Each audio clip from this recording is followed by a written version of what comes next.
नमस्कार। फोर्स ही supreme law partners के इस नए कानूनी एपिसोड में मैं एडवोकेट डॉक्टर अजय कुमार पांडे लेकर हाजिर हूं।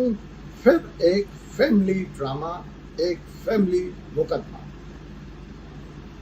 जी हाँ, इस मुकदमे में जो सवाल है जिसका उत्तर देने का मैं यहाँ पे प्रयास करूंगा, वह सवाल यह है कि कैसे एक झगड़ालू बहू को सास ने दिया 440 वाट के बिजली का जोरदार झटका और किया मजबूर घर खाली करने को। जी हाँ, सवाल ये है कि सास और बहू की अगर लड़ाई हो, अगर दोनों की ठन जाए तो बड़ा कौन। मत भूलिए, सास भी कभी बहू थी।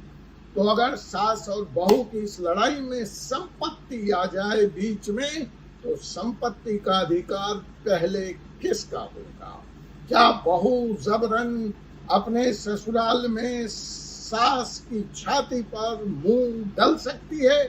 तो आइए हम जानते हैं इस सवाल का जवाब दिल्ली हाई कोर्ट के हाल में आए हुए एक फैसले के द्वारा। एक ऐसे ही सास और बहू की तू मैं की लड़ाई, मैं बड़ी तुम बड़ी पहुंच गई दिल्ली हाई कोर्ट। बहू ने दावा ठोक दिया सास के घर पर और कहा, मुझे किसी भी सूरत में इस घर से बाहर नहीं निकाला जा सकता है। सास की स्थिति बड़ी दयनीय थी। 80 वर्ष की वृद्धा, वो जाए तो जाए कहाँ? बहू तो बहू, बेटा भी उसके साथ नहीं था, पोते पोतियां भी उसके साथ नहीं थे। उसने अपने पिटीशन में यह लिखा कि जज साहब, मैं रोज तिल तिल करके मर रही हूँ। मेरी देखभाल तो छोड़िए, ये मुझे हैरेस करते हैं, परेशान करते हैं, फिजिकली टॉर्चर करते हैं, मेंटली टॉर्चर करते हैं और तो और मनोवैज्ञानिक रूप से भी टॉर्चर करते हैं। आप बताइए मिलॉर्ड, मैं इस उम्र के पड़ाव पर 80 साल की वृद्धा इन बहू बेटे पोते पोतियों के जी जंजाल से अपनी जान बचाऊं तो कैसे? दूसरी तरफ बहू का कहना था कि उनके बेटे की विवाहिता होने के कारण उसको इस घर में रहने का अधिकार है और किसी भी सूरत पर सास के अनगढ़ंत आरोपों के आधार पर उसको घर से बाहर नहीं निकाला जा सकता। मुकदमा आगे चला, साक्ष्य दोनों तरफ से पेश किए गए, जिसमें यह स्पष्ट हो गया कि उस घर की मालकिन वो वृद्धा विधवा 80 साल की लेडी है और ऐसी स्थिति में उसके बेटे बहू पोते पोती बिना उसकी मर्जी के जबरदस्ती उसके घर में निवास नहीं कर सकते हैं। तो जज साहब ने इस पिटीशन में, जहां maintenance and welfare of parents and senior citizen acts के तहत यह मुकदमा दायर किया गया था, maintenance and welfare of parents and senior citizenship act, जज साहब ने यह कहा कि विवाहिता स्त्री का, बहू का राइट टू डिफेंस इंडिफेंसिबल राइट नहीं हो सकता। उसको संतुलन के आधार पर देखा जाना चाहिए और ऐसी स्थिति में जो वृद्धा की स्थिति है, जो उसके साथ सलूक हुआ है और जो मकान का टाइटल, सोल रजिस्टर्ड टाइटल उसके पक्ष में है, बहू जबरदस्ती इस घर में निवास नहीं कर सकती। और जज साहब ने 2 महीने के भीतर बेटे, बहू, पोते पोती को घर से बाहर निकलने का आदेश पारित कर दिया।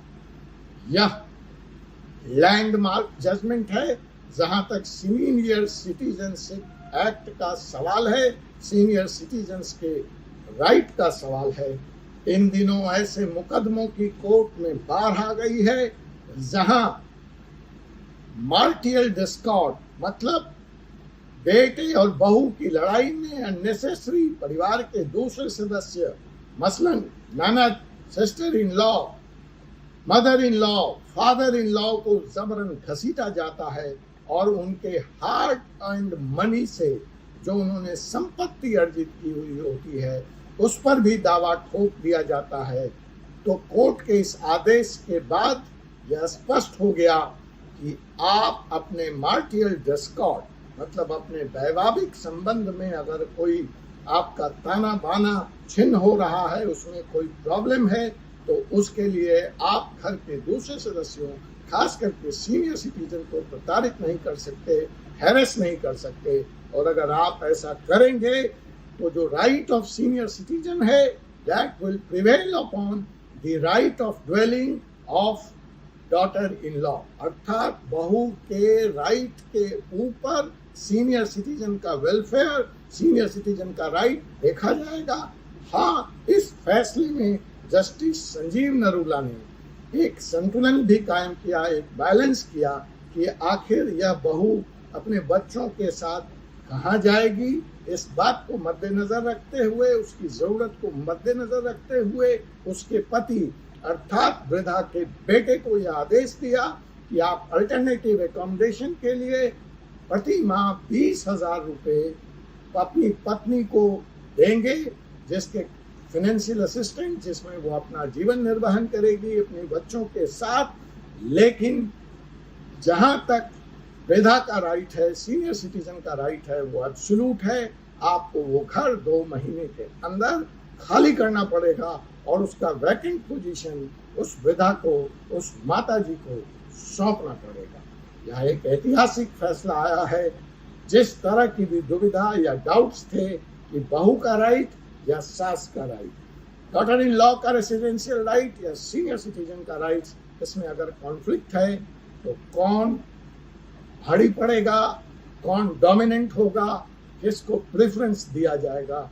मैं समझता हूं कि इस फैसले के साथ यह दुविधा आज यहीं पर समाप्त होती है। आपके साथ पुनः मुलाकात होगी एक ऐसे ही मुकदमे के साथ। तब तक मुझे एडवोकेट डॉक्टर अजय कुमार पांडे को अनुमति दीजिए। जय हिंद, जय भारत, जय संविधान।